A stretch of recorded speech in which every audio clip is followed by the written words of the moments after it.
여러분 안녕하세요. 반갑습니다. 다윤쌤입니다. 이번 시간에는 회계 1급 106회차 이론 시험 풀이 시작하도록 할게요. 자, 일단은 1번. 자, 회계 정보의 질적 특성과 관련된 설명으로 잘못된 것은 자, 우리 질적 특성에 대해서도 굉장히 자주 출제되고 있죠.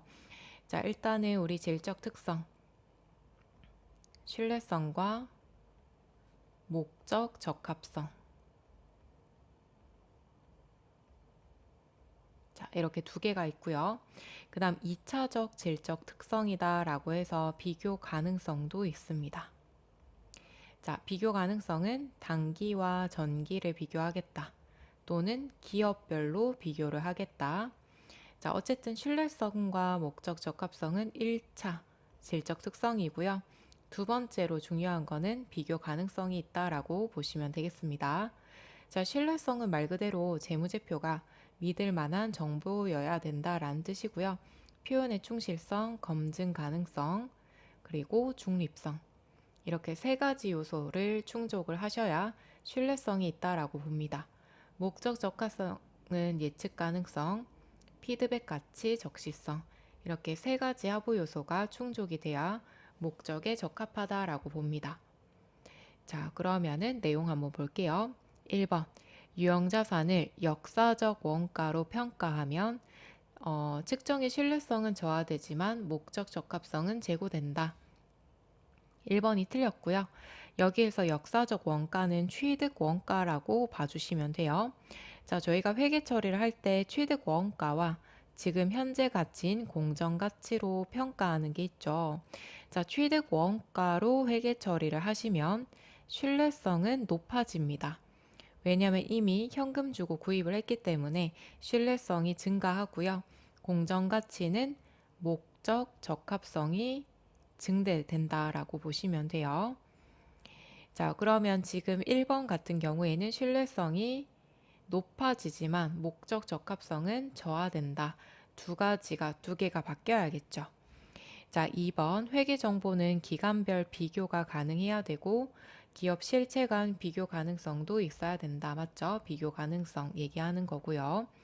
회계의 질적 특성은 회계 정보의 유용성을 판단하는 기준이 된다. 자, 회계 정보가 갖추어야 할 가장 중요한 질적 특성은 목적 적합성과 신뢰성이다. 맞죠? 자, 2번 재무상태표가 제공할 수 있는 재무정보로 올바르지 않는 것. 자, 타인 자본에 대한 정보, 타인 정보는 부채고요. 타인 자본은 부채, 자기 자본은 자본을 얘기하는 거고요. 자산은 자산이죠. 자, 4번 경영 성과는 손익계산서 쪽에 있습니다. 그죠? 자, 그 다음에 3번으로 넘어갈게요. 다음 중 유형자산의 취득 원가에 포함하지 않는 것. 1번 토지 취득세. 토지로 회계 처리하셔야겠죠. 자, 2번 새로운 상품과 서비스를 소개하는데 소요되는 원가. 2번이 틀렸죠. 자, 만약에 새로운 상품을 소개하겠다 그러면 광고 선전비 비용으로 들어가야 됩니다. 자, 그 다음에 3번 유형자산의 취득과 관련하여 불가피하게 매입한 국공채의 매입가액과 현재 가치와의 차이. 자, 예를 들어 제가 차를 구입하겠다라고 했을 때 공채라는 걸 구입을 하셔야 돼요. 어쩔 수 없이 매입하셔야 됩니다. 자, 그런데 공채 가격이 10만 원이고요. 공정 가치가 6만 원이다라고 가정을 할게요. 자, 그러면 차량 운반구로 두 개 차이인 4만 원을 잡아주시고요. 공채는 단기 매매 증권으로 했다라고 가정을 할게요. 단기 매매 증권은 지금 현재 가치인 공정 가치로 적어주시고 대변에는 현금 10만 원 주고 구입했다. 자, 다시 얘기하면 공채를 현재 금액보다 더 비싸게 구입을 했죠. 그죠? 4만 원 더 주고 구입했죠. 그 이유는 차를 구입하면서 어쩔 수 없이 더 비싸게 구입을 한 겁니다. 따라서 차의 취득 원가로 보겠다라는 뜻이에요. 자, 4번 설계와 관련해서 전문가에게 지급하는 수수료. 자, 이런 부분도 취득 원가에 들어가야겠죠. 자, 4번 유가증권과 관련한 내용으로 가장 옳은 것. 자, 유가증권에 대해서도 시험에 굉장히 자주 출제되고 있죠. 자, 유가증권은 주식과 그 다음에 채권, 사채, 국채, 공채 이러한 것들 들어갑니다. 자, 일단은 단기 매매 증권은 당좌 자산 쪽으로 들어가고요. 주식과 채권 모두 계정 과목 사용 가능합니다. 자, 그 다음에 투자 자산 쪽에는 매도 가능 증권이 있고요. 1년 초과해서 1년 이상 투자하겠다라고 했을 때 주식, 채권 모두 가능합니다. 자, 만기 보유 증권은 만기까지 보유하겠다라는 거고요. 주식으로 분류는 불가능하고 채권으로만 분류 가능합니다. 자, 그 다음에 지분법 적용 투자 주식은 주식만 가능하고요. 채권은 불가능합니다. 자, 1번 만기 보유 증권은 주식 및 채권에 적용된다. 자, 주식으로 분류는 불가능합니다. 매도 가능 증권은 만기가 1년 이상인 경우에 투자 자산으로 분류하고 주식 형태만 가능하다. 자, 채권도 가능합니다. 단기 매매 증권은 주식 및 채권에 적용되고요. 당좌 자산으로 분류한다. 3번이 정답이죠. 만기 보유 증권은 주식에만 적용되고 투자 자산으로 분류한다. 주식 안 되고요. 채권에만 분류하고 있습니다. 자, 그 다음에 5번 자본 조정 항목으로 분류할 수 없는 계정 과목은 자, 자본 조정이다 라고 했을 때 자, 감자 차익 안 되죠. 자본 잉여금 쪽으로 들어갑니다. 주식 할인 발행 자금, 자기 주식 처분 손실. 자, 자본 조정 쪽으로 들어가고요. 자, 이런 식으로 분류를 묻는다라고 했을 때에는 계정 과목 및 저교 등록이라는 K랩에 들어가시면 계정 과목 및 저교 등록이 있고요. 자본 조정 쪽에 어떤 계정 과목들이 있는지 저희가 체크가 가능합니다. 그래서 1호 문제 푸시다가 K랩 들어가셔서 체크를 하시고 감자 차익이 자본 잉여금에 있구나 라는 것을 보고 문제를 풀어주시면 되겠습니다. 자, 그 다음에 6번 수익 측정에 대한 설명으로 옳지 않는 것.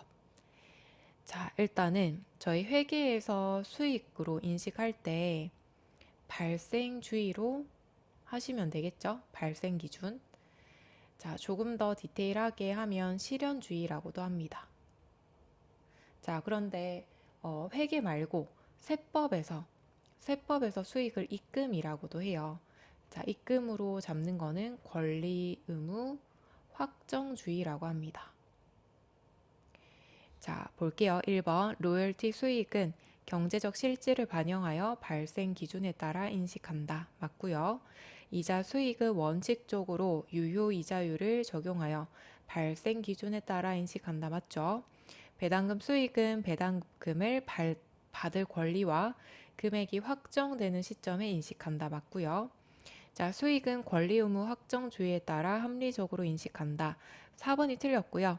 자, 얘는 회계가 아니라 세법에서 입금 산출할 때 권리 의무 확정주의로 하고 있습니다. 자, 그 다음에 7번 단기의 매출 원가는 얼마인가? 자, 매출 원가 구해야 되고요. 지금 내용들을 보니 상품 정보가 들어가 있네요. 그러면 상품의 T 계정을 그려서 찾아보도록 할게요. 저는 여기 하단에다가 그려볼게요. 자, 상품. 자, 상품의 T 계정은 꼭 외워주셔야 되죠. 플러스, 마이너스. 자, 일단은 기초 있고요. 그 다음에 매입. 자, 여기 매입 들어갈 때는 총 매입액에 자, 매입 부대 비용 더해 주시고 자, 할인 받은 거 있으면 빼주셔야겠죠. 할인, 애누리, 그 다음에 환입, 환출로 들어가야겠다. 그죠? 반품 보낸 거. 자, 그 다음에 판매되면 매출 원가라고도 하고요. 저희는 매출 원가 구해주셔야 되죠. 그 다음에 기말 재고액 이렇게 기본적으로 들어가고 그 다음에 여기 보시면 타계정 대체가 있죠. 자, 타계정 대체는 상품이 빠지는 자리에 들어와야 됩니다. 그죠? 자, 타계정 대체는 참고로 재고 자산이 판매가 목적이죠. 근데 판매 목적이 아니라 다른 용도로 사용되었을 경우에 타계정으로 대체라고도 하는데 어쨌든 사용되었기 때문에 빠지는 자리에 들어와야겠죠. 자, 그럼 대입해 볼게요. 기초는 50만 원. 자, 그 다음에 매입. 총 매입액은 800이고요. 800. 자, 부대 비용. 부대 비용 있나요? 부대 비용은 없네요. 자, 매입액 넣었고요. 그 다음에 기초 넣었고요. 매입 애누리는 빼주셔야겠죠? 애누리에 75만 원. 자, 이렇게 빼주시고, 자, 그 다음에 타계정으로 대체 30만 원 적어주시고, 기말 재고액 150, 150. 자, 이렇게 대입했고요. 저희는 차변과 대변 금액이 항상 일치하도록 만들어 주셔야 되겠죠. 그러면 차변 금액 계산해 보시면은 자, 775만 원이에요. 차변 전체가 775만 원. 대변도 775만 원 나와야겠죠? 자, 두 개 더해 주시면 180입니다. 자, 180을 차감해 주시면 595만 원. 정답은 4번이 되겠네요. 자, 그리고 판매 대행 수수료는 수수료 비용 쪽으로 들어가야 되기 때문에 매출 원가 구하는 것과 전혀 관계가 없습니다. 자, 그 다음에 8번. 자, 22년 12월 26일 거래처에 상품을 인도하였으나 상품 판매 대금 전액이 2023년 1월 5일에 입금이 되었고요. 동일자의 전액 수익으로 인식을 했대요. 22년도의 재무제표에 미치는 영향으로 올바른 것. 자, 그러면 12월 26일 날 저희가 상품을 인도했기 때문에 차변의 외상 매출금 적어주고 대변의 상품 매출로 잡아줘야 됐죠. 그죠? 상품 매출. 자, 그러면 자산이 들어가고 수익이 들어가야 되는데 회계 처리를 하지 않았다라고 했기 때문에 자산이 과소, 수익도 과소. 자, 그럼 올바른 걸 찾으라고 했기 때문에 1번으로 찾아주시면 되겠네요. 자산의 과소계상. 자, 그 다음에 9번. 9번부터는 원가입니다. 자, 원가 행태에 해당하는 것. 자, 조업도 변동과 관계없이 총원가가 일정한 고정 원가와 조업도의 변동에 비례해서 총원가가 변동하는 변동 원가가 혼합된 원가라고 합니다. 자, 그래프를 그려드리면 자, 여기까지는 기본 요금이고요. 기본 요금 추가해서 사용하면 증가하는 형태. 자, 이거를 혼합 원가라고도 하죠. 그럼 1번 전화 요금이죠. 기본 요금, 기본 요금은 고정비, 여기다가 추가 요금은 변동비. 혼합 원가라고 해서 전화 요금. 자, 직접 재료 원가는 변동비고요. 그죠? 자, 그 다음에 화재 보험료는 고정비의 대표적인 거죠. 자, 변동비는 조업도가 증가할 때 같이 증가하는 형태. 고정비는 어때요?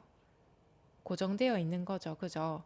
보험료는 조업도와 관계없이 항상 일정하게 납부를 해야 되기 때문에 고정비 쪽으로 들어갑니다. 자, 그 다음에 10번 개별 원가 계산에 대한 설명으로 옳지 않는 것. 자, 개별 원가 계산이랑 그 다음에 종합 원가 계산이랑 두 개를 잘 비교해 주셔야 되고 일단 개별 원가 계산은 주문 받아서 생산하겠다. 자, 종합은 대량으로 생산하겠다. 자, 그 다음에 개별 원가는 제품 개별적으로 계산해 주시면 되고 종합 원가는 공정별로 계산을 할 거예요. 제품별로.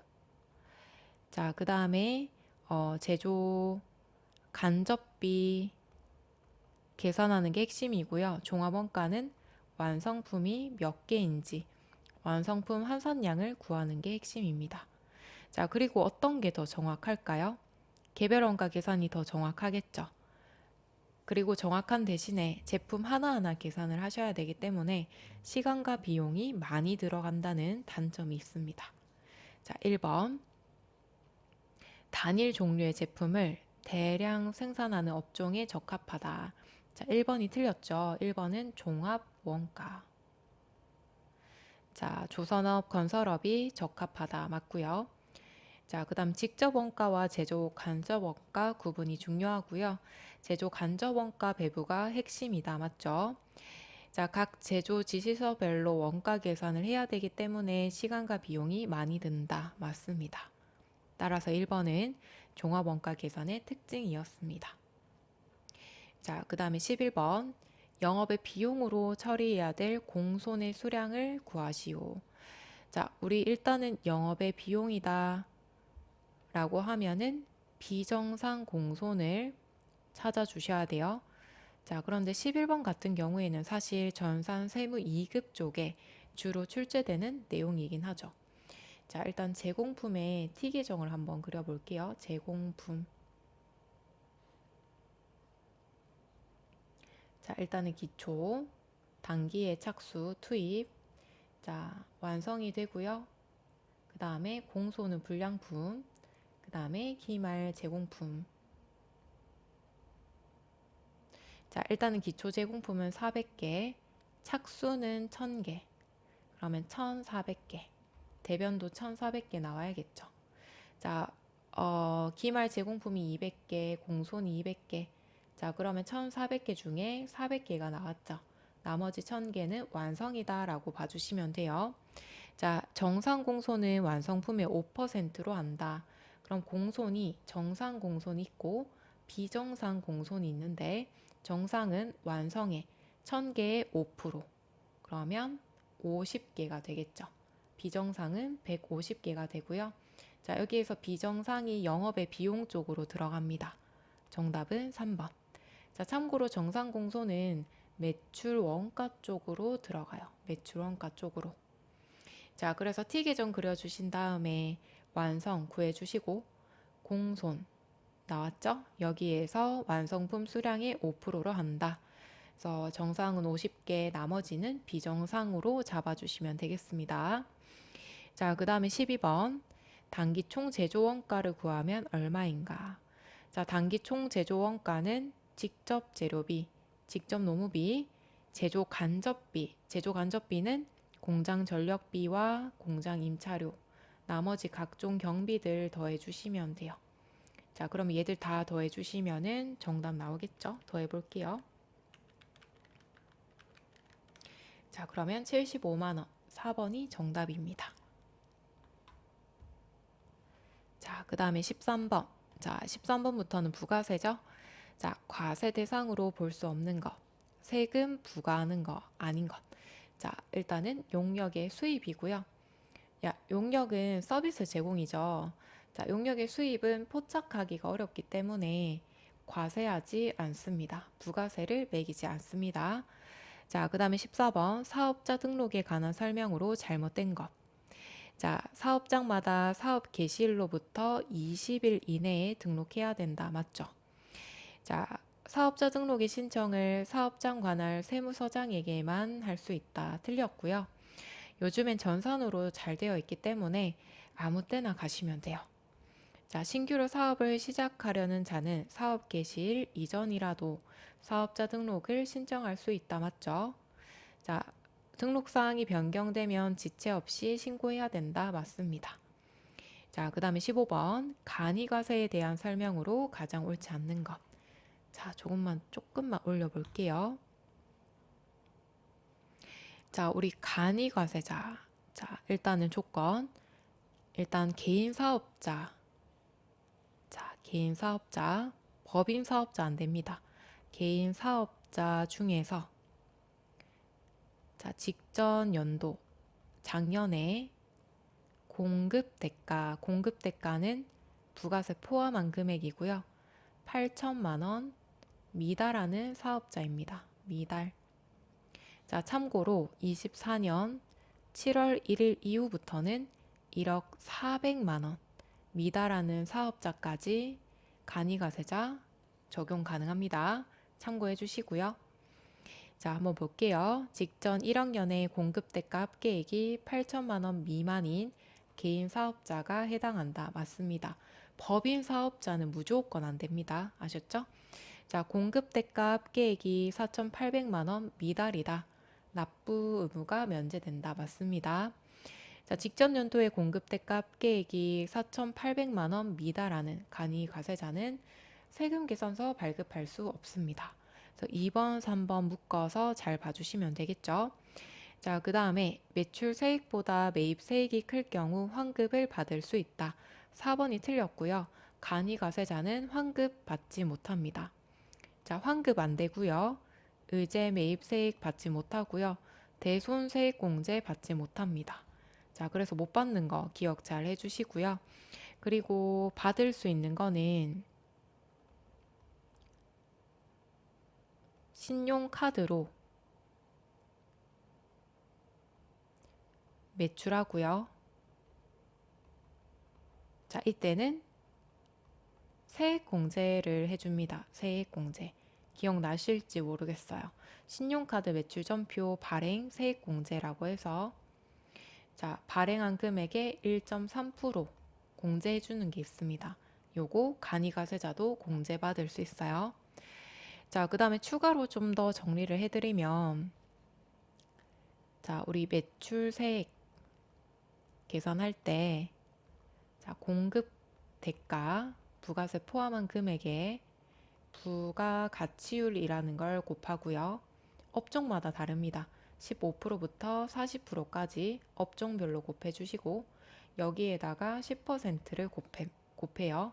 자, 그 다음에 매입 세액은 공급 대가에 곱하기 0.5%만 공제를 해줍니다. 자, 이렇게 해서 나온 금액을 납부하시면 되는데 4,800만 원 미달일 경우에는 납부 의무 없습니다. 납부 세액이 나온다라고 해도 4,800만 원 미달이면 납부하지 않습니다. 2개 빼서 환급 나왔다. 환급하지 않습니다. 자, 그래서 간이과세자도 사실 회계 1급보다는 세무 2급에 주로 출제되긴 하는데요.